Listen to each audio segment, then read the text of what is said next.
Well, hey folks, welcome back to Your Inspired Life. I'm your host, Amy Hager, and we are officially in week 5 of the accountability program Shape Up for Summer. And I want to talk about the concept of pivoting and recalibrating. So let me break it down for you.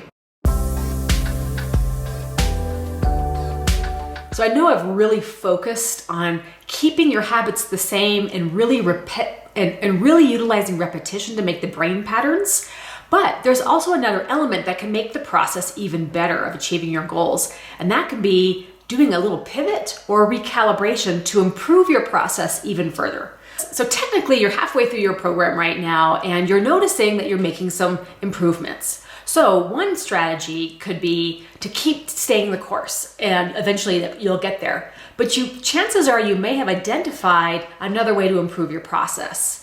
And so that's a recalibration or a little bit of a pivot to even get more results.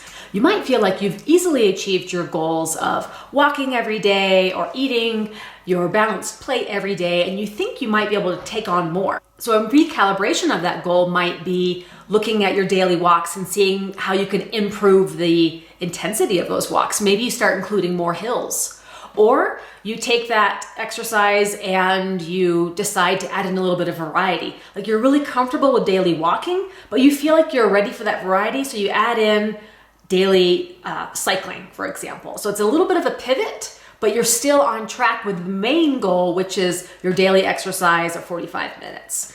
So in a similar way, I'm going to be doing a pivot for the show after we end up with the 8 weeks over. I'm going to be pivoting more towards general goals. I know we've spent a lot of time on your health goals, even weight loss goals if you want to get really specific, but we're going to look even broader at bigger goals. So that's something to keep in the back of your mind, the direction we will be going. And you can see already I've had a little bit of a pivot in the last week, doing a little bit less information, putting out a few less episodes, just to help simplify things and keep your focus on the big picture and focusing on one thing at a time.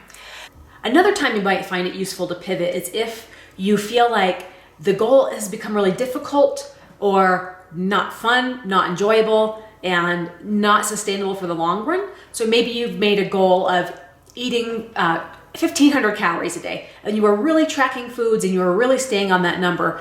But by week 5, you're finding that this doesn't feel sustainable. Not only is it not enjoyable, it's just not the way you want to go about your healthy eating habit. So a pivot would be, okay, let's stop following the 1,500 calories, but we're not going to completely give up on the healthy eating goal.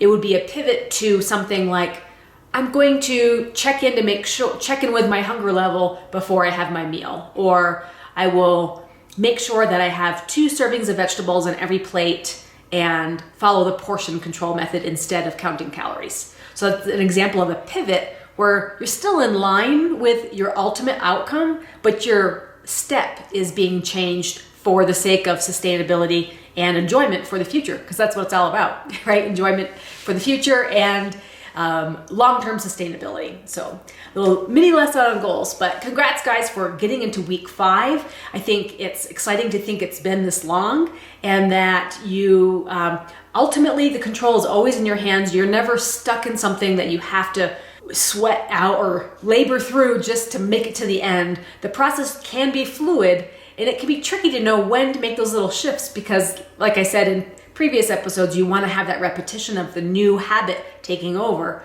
But there's always that flexibility to continue to make it better aligned with your lifestyle overall. So hopefully that's a nice little takeaway to think that you don't have to be stuck in something, that you can actually fluidly choose and do little pivots and little recalibrations to stay on the course of your goal, but not necessarily locked in to one way of doing it.